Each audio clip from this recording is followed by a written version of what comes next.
It's something that you know when you're born to do. um, I was in primary school, and one of my friends' dad was a painter, was an artist, and I love his paintings, with very simple, but I really love it.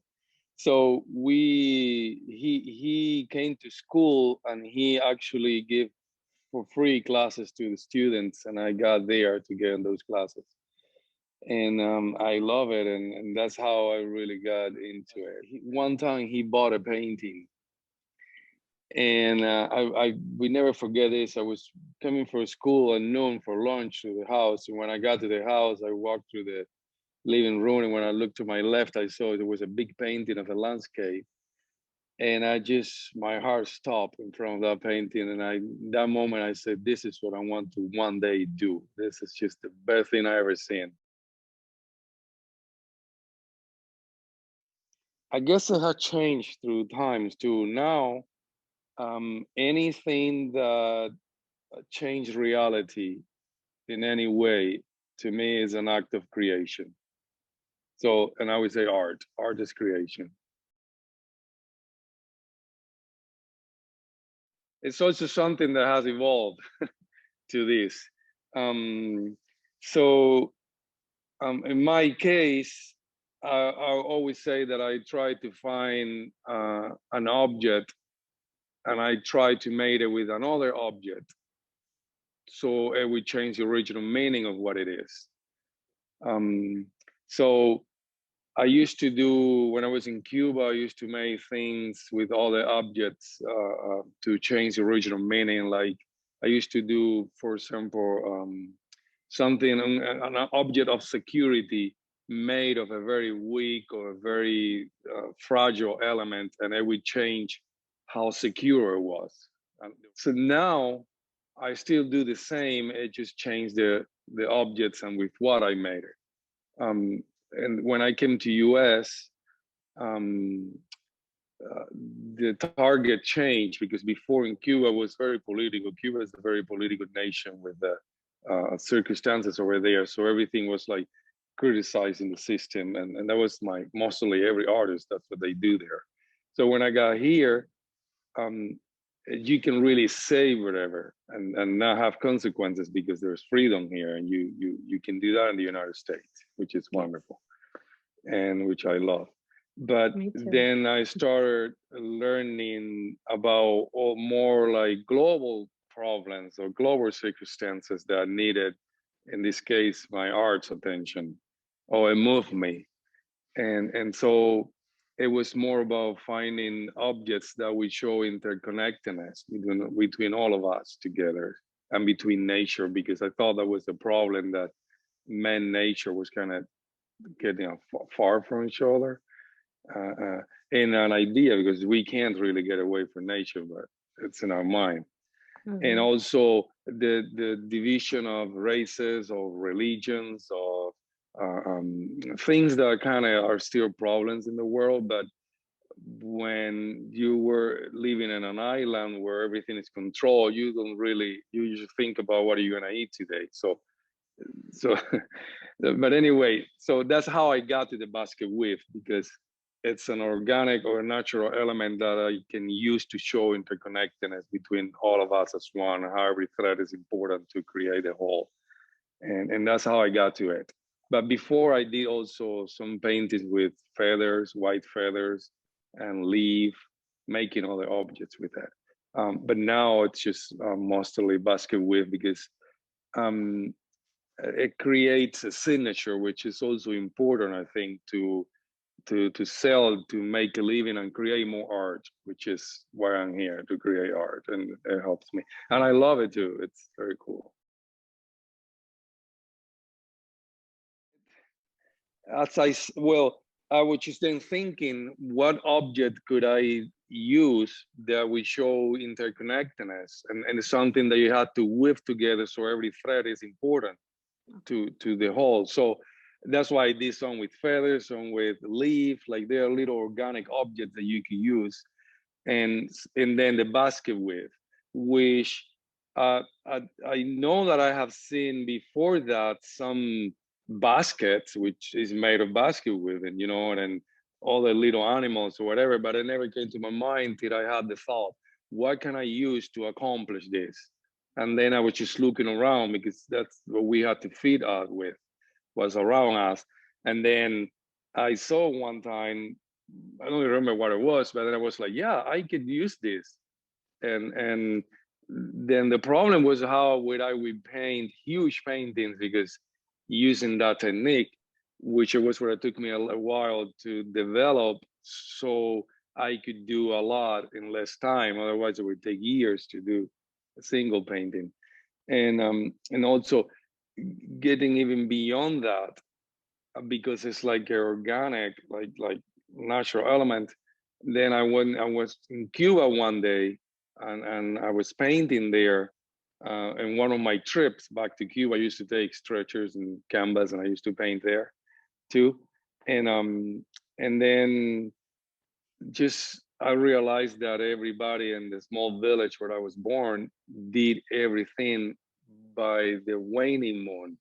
When the moon was waning, they would plant the seeds, and they would just go through their life according to the lunar cycles, because their harvesting was the most important thing, and they don't have irrigation system or anything, so they really needed the nature's rains and things. So, and I was like, yeah, I'm gonna use that in my paintings too. So I started painting when the moon is waning. Like, I plant an idea, and then I paint to 3 months, and then I finish later another waning moon, like I harvested. And it just give more connection to nature and the universe as a whole too. But it's another thing that you just grab here and there to incorporate to your art.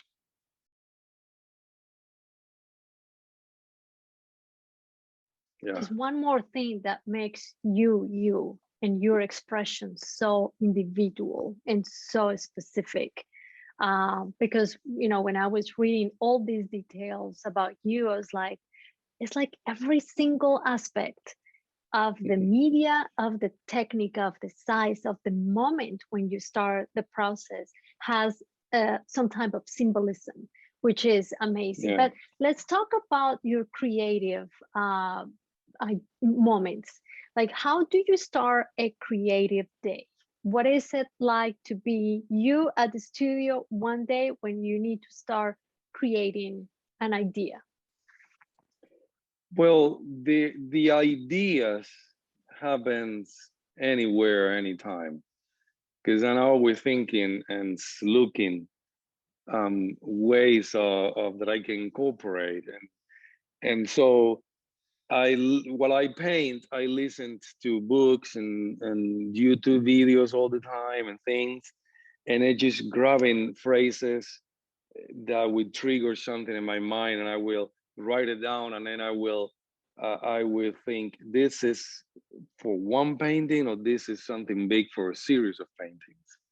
And then start the process of, how do I make that idea into a visual image?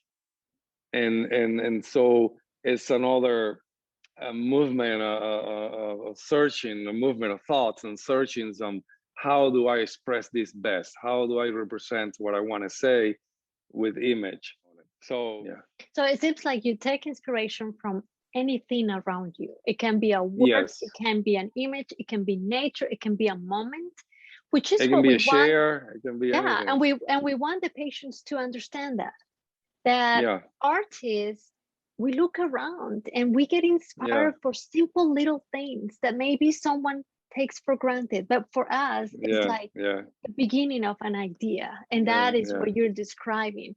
So Yeah. there are days where we have great ideas, correct? And Yeah. there are Yeah. days where ideas just do not work. How do you come up Yeah. with that? How do you deal with that concept of, hey, you know what, I had a great idea and this is just not working? Well,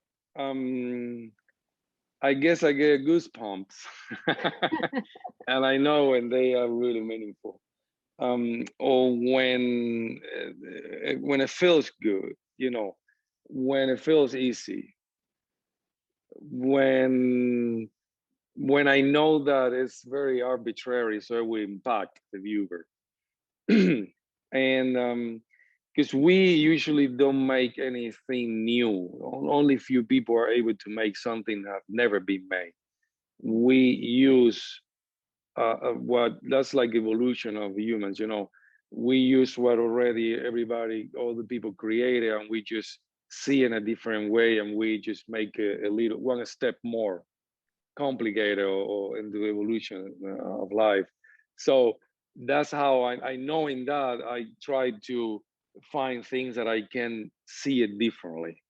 And then that's how you create something new, but based in something been done. Right now, I would say something that what I value the most is something that is funny and it's impacting. It's joyful, but at the same time, like, wow, he came with that, how happened, because it's that magic of incorporating things that, and I like it when it's a little funny.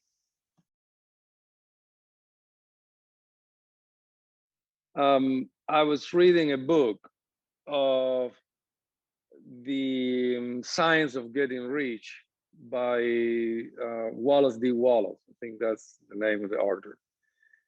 And I was like, because it's something really important. I was a lot of good knowledge that I acquired with that book, of the need of being wealthy so you can really help other people. Because you have to make yourself and gain a lot so you can really help. Otherwise, you cannot do it. And I was doing the Buddha paintings, which was a little more about China and a little political. But then I was like, wow, I could, because this Buddha, the happy Buddhas, are about wealth and happiness and joy. So I switched the whole painting. And so that's how I say, well, I can change this. I can do a Buddha super happy, which is about wealth, about the right to be rich, as an inherited right that we all have to decide what to do with our life and what to think and how to create our life. And then I, I changed. So I did this painting, which he is grabbing a bag of money. Yeah. And then I have the word right in there, like it's a right that everybody has. So I added in there. And then the koi fish. So I did a frame with koi fish, which is a symbol of wealth too. Uh-huh. Oh, wow. Yeah. That's an amazing piece. That's a new piece, correct? That's new, yeah. Oh, I wow. just finished it. That is amazing. I love it. Yeah, this is perfect. This is a perfect example of how a creative mind takes emotions, words, moments, and translates that into a visual piece or something that has meaning and that sends a message. One here, the one below, is a dandelion blowing the word love and the 4 letters of the word love.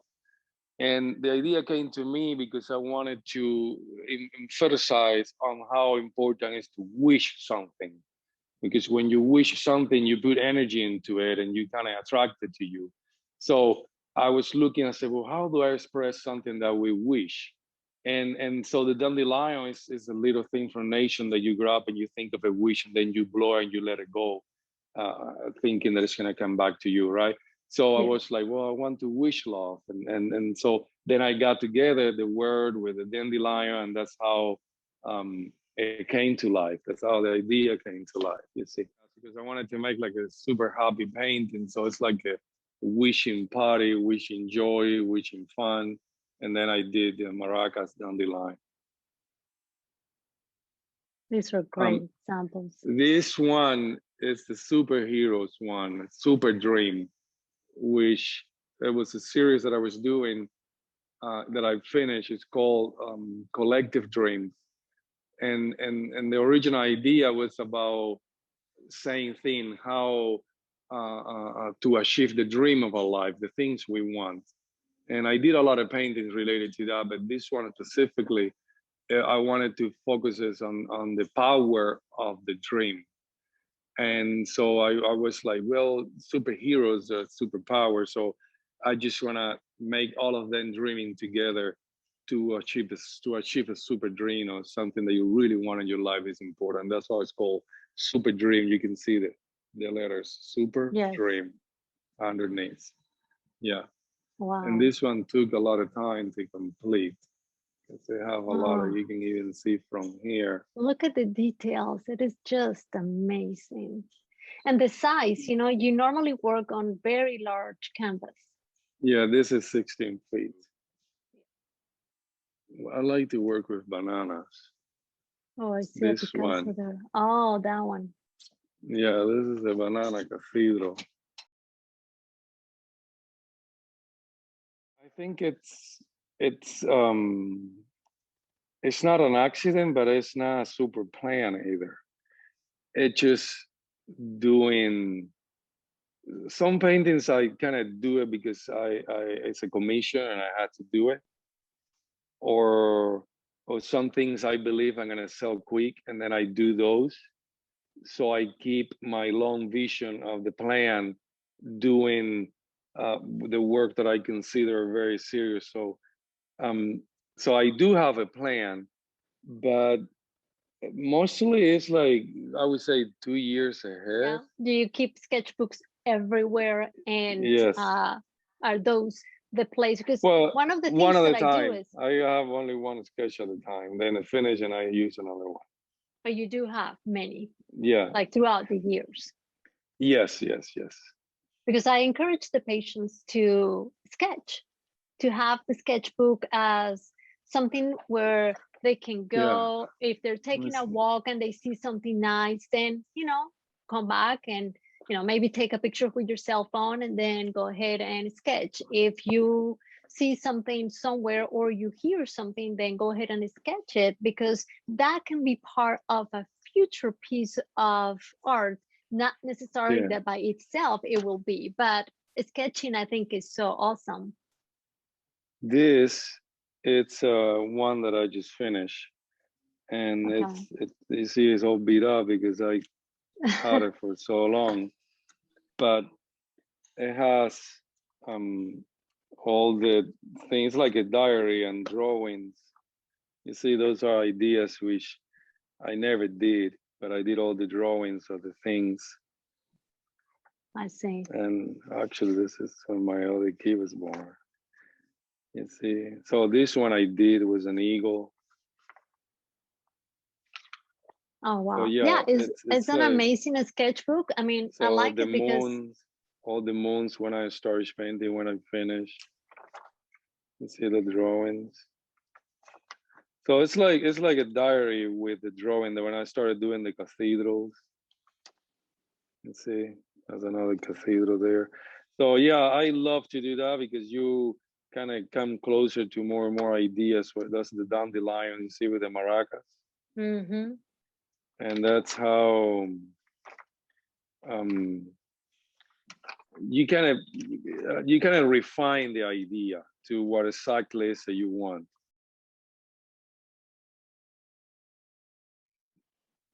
I first have to resonate with you, something that you really want to express, because everybody's different. And once you know what you want to say, what you want to express, what you want to show people, or whatever it is, you just start thinking ways of how to make it uh, real, how to make it as either with letters or with an image or with a song, I don't know. But just experimenting and thinking of many things and then choosing one which is the most strong one that will give the idea. That's what I do. Okay. All the time. I